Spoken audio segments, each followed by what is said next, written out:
अब मैं माननीय प्रधानमंत्री श्री नरेंद्र मोदी जी से निवेदन करूंगी कि वो इस अवसर पर अपने विचारों से हमें अनुग्रहित करें।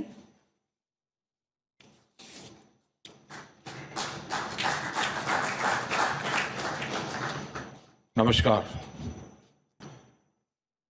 कार्यक्रम में हमारे साथ उपस्थित राज्यसभा के माननीय सभापति और देश के उपराष्ट्रपति आदरणीय वेंकैया नायडू जी, लोकसभा के माननीय अध्यक्ष श्रीमान ओम बिरला जी, राज्यसभा के माननीय उपसभापति श्री हरिवंश जी, लोकसभा और राज्यसभा में विपक्ष के नेतागण, यहाँ उपस्थित अन्य महानुभाव, देवियों और सज्जनों, आज का दिन हमारी संसदीय व्यवस्था में एक और महत्वपूर्ण अध्याय जोड़ रहा है।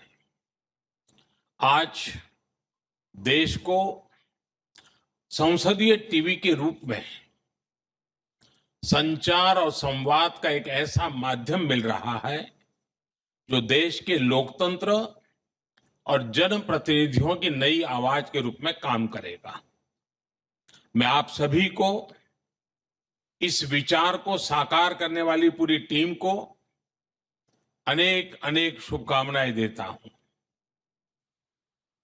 जैसे अभी हमारे स्पीकर साहब ने बताया, आज दूरदर्शन की स्थापना के भी 62 वर्ष पूरे हुए हैं।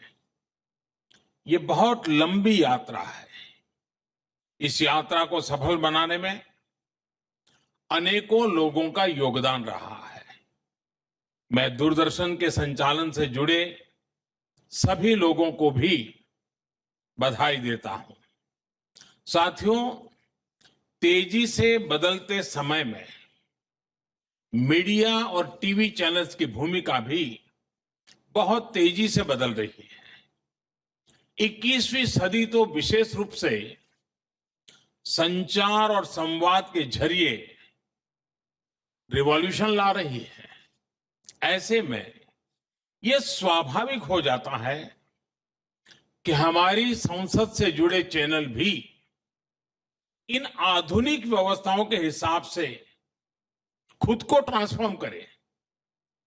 मुझे खुशी है कि संसद टीवी के तौर पर आज एक नई शुरुआत हो रही है।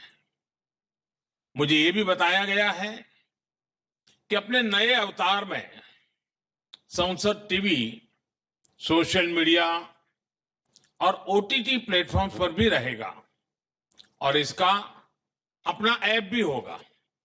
इससे हमारा संसदीय संवाद न केवल आधुनिक टेक्नोलॉजी से जुड़ेगा, बल्कि आम जन तक उसकी पहुंच भी बढ़ेगी। आज ये सुखद संयोग भी है कि 15 सितंबर को इंटरनेशनल डे ऑफ डेमोक्रेसी मनाया जाता है। और बात जब लोकतंत्र की होती है तो भारत की जिम्मेदारी कहीं ज्यादा बढ़ जाती है। भारत लोकतंत्र की जननी है।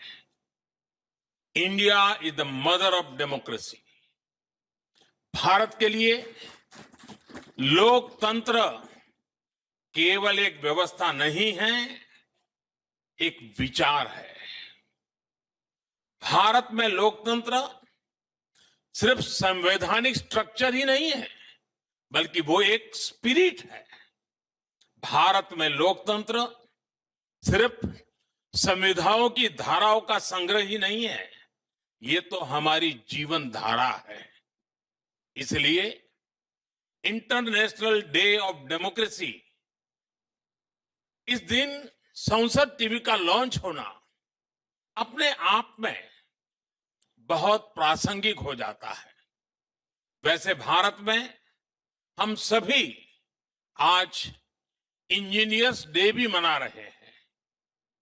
एम विश्वेश्वरैया जी की जन्म जयंती पर यह पावन दिन भारत के मेहनती और कुशल इंजीनियर्स को समर्पित है। टीवी की दुनिया में तो OB engineer, sound engineer, graphics designing से जुड़े लोग, पैनल संभालने वाले लोग, studio directors, cameraman, video editors, कितने ही प्रोफेशनल्स ब्रॉडकास्ट को संभव बनाते हैं। आज मैं संसद टीवी के साथ ही देश के सभी टीवी चैनलों में काम करने वाले इंजीनियर्स को भी विशेष रूप से बधाई देता हूं। साथियों, आज जब देश अपनी आजादी के 75 साल मना रहा है, तो हमारे सामने अतीत का गौरव भी है और भविष्य का संकल्प भी है। इन दोनों ही क्षेत्रों में मीडिया की बहुत बड़ी भूमिका है। मीडिया जब किसी विषय को उठाता है, जैसे स्वच्छ भारत अभियान, तो वो और तेजी से जन जन तक पहुंचाता है। आजादी के अमृत महोत्सव में देशवासियों के प्रयासों को प्रचारित प्रसारित करने का कार्य मीडिया बखूबी कर सकता है। उदाहरण के तौर पर टीवी चैनल्स स्वतंत्रता संग्राम से जुड़े 75 एपिसोड प्लान कर सकते हैं, डॉक्यूमेंट्री बना सकते हैं। अखबार अमृत महोत्सव से जुड़ी परिशिष्ट प्रकाशित कर सकते हैं। डिजिटल मीडिया क्विज कंपटीशन जैसे आइडियाज के जरिए युवाओं को सीधे जोड़ सकते हैं। मुझे बताया गया है कि संसद टीवी की टीम ने इस दिशा में कई प्रोग्राम प्लान भी किए हैं। ये प्रोग्राम्स अमृत महोत्सव की भावना को जन जन तक पहुंचाने में काफी मदद करेंगे। साथियों, आप सब कम्युनिकेशन फील्ड के क्रिएटिव लोग हैं। आप लोग अक्सर कहते हैं कि कंटेंट इज किंग। मैं आप लोगों से अपने अनुभव की एक और बात कहना चाहता हूं।